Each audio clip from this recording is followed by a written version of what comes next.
সুপ্রিয় দর্শক, এই মুহূর্তের সবথেকে বড় খবর।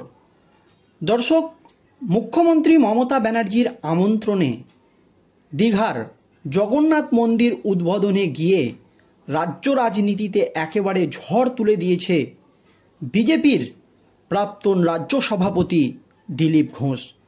দিলীপ ঘোষকে নিয়ে যেন রাজ্য রাজনীতি একেবারে তোলপাড়। দলের সমস্ত গাইডলাইনকে অমান্য করে বিজেপির প্রাক্তন রাজ্য সভাপতি দিলীপ ঘোষ নাকি মুখ্যমন্ত্রী মমতা ব্যানার্জির জগন্নাথ মন্দির উদ্বোধনের অনুষ্ঠানে গিয়েছেন। আর এই জন্য দিলীপ ঘোষের বিরুদ্ধে যাতে কঠোর পদক্ষেপ নেওয়া হয়, এই মর্মে বিজেপির দিল্লির নেতৃত্বর কাছে একাধিক নেতারা চিঠি পাঠিয়েছেন যাতে দল থেকে দিলীপ ঘোষকে বহিষ্কার করা হয়, দিলীপ ঘোষের বিরুদ্ধে কঠোর পদক্ষেপ নেওয়া হয়, দিলীপ ঘোষের বহিষ্কার যাতে একেবারে নিশ্চিত করা হয়। কারণ দিলীপ ঘোষের জন্যই বঙ্গ বিজেপির নিচু নেতৃত্বদের কাছে বা যারা নিচু তলার কর্মী তাদের কাছে ভুল বার্তা যাচ্ছে। দিলীপ ঘোষ বিজেপির চরম ক্ষতি করেছে। দিলীপ ঘোষ একজন বিশ্বাসঘাতক। এই রকমই কিন্তু দিলীপ ঘোষের বিরুদ্ধে একাধিক অভিযোগ উঠছে। যদিও ছেড়ে কথা বলেননি দিলীপ ঘোষ, তিনি নিজের অবস্থান স্পষ্ট করে জানিয়েছেন, যারা এখন বিজেপি করছে তারা স্বার্থের জন্য বিজেপি করছে, টাকা ইনকামের জন্য বিজেপি করছে, ইডি সিবিআইয়ের হাত থেকে বাঁচার জন্য বিজেপিতে এসেছে। এমনই কিন্তু নিজের অবস্থান স্পষ্ট করে দিয়েছেন দিলীপ ঘোষ। আর এবার দিলীপ ঘোষের বিরুদ্ধে দিল্লিতে এই অভিযোগ যেতেই নিজেদের অবস্থান স্পষ্ট করে দিল বিজেপির দিল্লির নেতৃত্ব। বুধবার রাজ্য সরকারের আমন্ত্রণে দীঘার জগন্নাথ মন্দিরে স্বস্তিক দিলীপ ঘোষের পদার্পণে ঝড় উঠে গিয়েছে বঙ্গ রাজনীতিতে। রাজনীতির পারদ চড়ছে ক্রমশই। বঙ্গ বিজেপির শীর্ষ নেতারা যে দিলীপের এহেন আচরণ ভালো চোখে নিচ্ছে না তা স্পষ্ট বুঝিয়ে দিয়েছেন। সৌমিত্র খাঁ, অর্জুন সিংয়ের মতো নেতারা ধুয়ে দিয়েছেন বিজেপির প্রাক্তন রাজ্য সভাপতি দিলীপ ঘোষকে। দিলীপও পাল্টা তুমুল আক্রমণ করেছেন তাদের। এরই মধ্যে সূত্রের খবর, দিলীপের বিরুদ্ধে দলের কেন্দ্রীয় নেতৃত্বের কাছে অভিযোগ জানিয়েছেন দলের একের পর এক হেভিওয়েট নেতারা। দিলীপের বিরুদ্ধে অভিযোগ গিয়ে পৌঁছেছে দিল্লিতে। সূত্রের খবর, মুখ্যমন্ত্রীর সঙ্গে দিলীপ ঘোষের একই টেবিলে বসে খাওয়া খোশ গল্প সাক্ষাৎকে বিরোধিতা বলে দাবি করে কেন্দ্রীয় নেতৃত্বের কাছে জমা পড়েছে এই অভিযোগ। বুধবার রাতেই রাজ্য বিজেপির একাধিক নেতা দিল্লির দরবারে অভিযোগ জানিয়েছেন। জানা যাচ্ছে, দিল্লিতে জানিয়েছে দিলীপ ঘোষের প্রতিটি পদক্ষেপের ওপর যাতে নজর রাখে দল, তবে কেন্দ্র নজর রাখলেও যাতে রাজ্যের কোনো নেতা এই নিয়ে মুখ না খোলেন সেই নির্দেশ দেওয়া হয়েছে দিল্লির শীর্ষ নেতৃত্বর তরফে বলে সূত্রের খবর। বিজেপি সূত্রের খবর, বঙ্গ বিজেপির অন্যতম কাণ্ডারি সফল রাজ্য সভাপতির বিরুদ্ধে এখনই কোনো পদক্ষেপ করতে চাইছে না বিজেপির দিল্লির নেতৃত্ব, তবে তারা সংযত হওয়ার বার্তা দিতে পারে দলকে।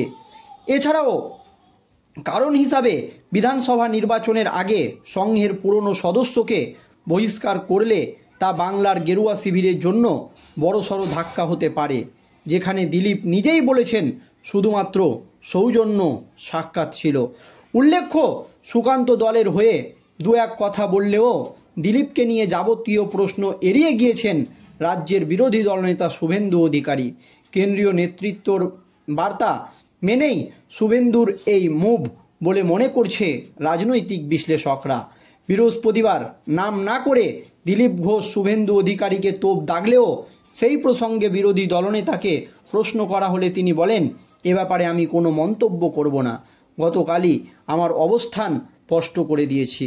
শুভেন্দু বলেন, 2011 সালের আগে আমার বক্তব্য ছিল সিপিআইএম যাক, যে পারে আসুক, আমার আজকের বক্তব্য মমতাকে ভাগা, হিন্দু বাঁচাও, বেকার বাঁচাও, এর বাইরে কিছু হতে পারে না, আমার লক্ষ্য স্থির, এমনই দাবি করেছেন রাজ্যের বিরোধী দলনেতা শুভেন্দু অধিকারী। কিন্তু এই নিয়ে বিজেপির রাজ্য নেতৃত্ব কেন্দ্রর কাছে অভিযোগ জানাতেই একেবারে বিস্ফোরক হয়ে ওঠেন বা বিস্ফোরক মন্তব্য করেন দিলীপ ঘোষ। দলবদলের জল্পনা, দলের ভেতরে ক্ষোভ এবং নেতৃত্বর প্রতি অসন্তোষ, এই সব কিছুকেই সামনে এনে একেবারে মুখ খুলেছেন বিজেপির প্রাক্তন রাজ্য সভাপতি দিলীপ ঘোষ।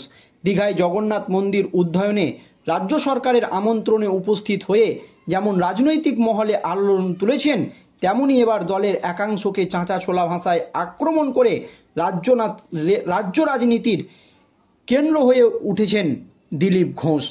দলের ভেতরে বেড়ে চলা মতবিরোধ এবং দলবদলুদের আধিপত্য নিয়ে ক্ষোভ উগড়ে দিয়ে দিলীপ ঘোষ বলেন, বিজেপি করে খাওয়ার জায়গা নয়, অনেকে এখানে করে খেতে এসেছে। হিন্দু হিন্দু করছেন অনেকেই। 2021 সালের পর পার্টি দেখে এসে বলেছে 77 জন হিন্দু শহীদ, ওরা জানে না ওটা 277 হতে পারত। এই বক্তব্যের মাধ্যমে তিনি সরাসরি নাম না করে বিজেপির ভিতরে ঢুকে পড়া তৃণমূল ঘেঁষা এবং সুবিধাবাদী নেতাদের দিকে আঙুল তুলেছেন, যারা দলে প্রবেশের পর থেকে সংগঠনের ক্ষতি করেছে বলে অভিযোগ দিলীপ ঘোষের।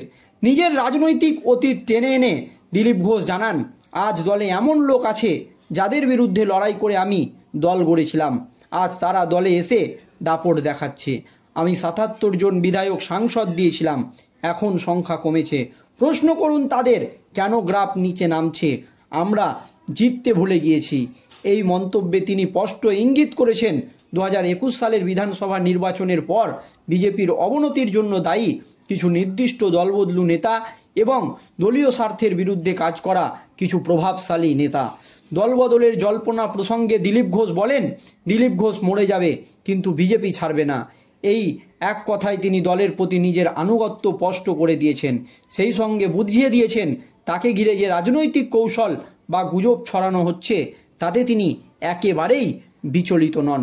দলের সংস্কৃতি নিয়েও কড়া মন্তব্য করে দিলীপ ঘোষ, বলেন, দলে অপসংস্কৃতি ঢুকেছে, অনেকেই চান আমি চলে যাই, তাহলে তাদের সুবিধা হবে, কিন্তু আমি থাকছি। যখন থেকে ওরা এসেছে তখন থেকেই দলের অবনতি হয়েছে। এই বক্তব্যের মাধ্যমে তিনি স্পষ্ট করেন, দলীয় নেতৃত্বের ভেতরে এখন নিজের স্বার্থ নিয়ে কাজ করছেন কিছু নেতা, যারা চান তিনি সরে যান যাতে নিজেদের জায়গা পোক্ত করা যায়। সবশেষে বিজেপির কর্মী এবং সমর্থকদের উদ্দেশ্যে দিলীপ ঘোষ বলেন, আপনারা ঠিক করুন কার জন্য লড়বেন, আমি এখনও লড়ছি, লড়াই থেমে যাবে না। এই বক্তব্য তিনি বোঝাতে চেয়েছেন ভবিষ্যতে তিনি রাজনীতিতে সক্রিয় থাকবেন এবং নিজেদের অবস্থান থেকে সরবেন না। দলবদল, অভ্যন্তরীণ কোন্দল এবং রাজনৈতিক নানান প্রেক্ষাপটে দিলীপ ঘোষের এই বিস্ফোরক মন্তব্য নিঃসন্দেহে বঙ্গ বিজেপির ভেতরে বিদ্যমান চাপ এবং গোষ্ঠীদ্বন্দ্বকে সামনে নিয়ে এলে একই সঙ্গে তার এই বক্তব্য রাজ্য রাজনীতির আগামী রণকৌশল নির্ধারণে প্রভাব ফেলতে পারে বলে মত বিশেষজ্ঞ।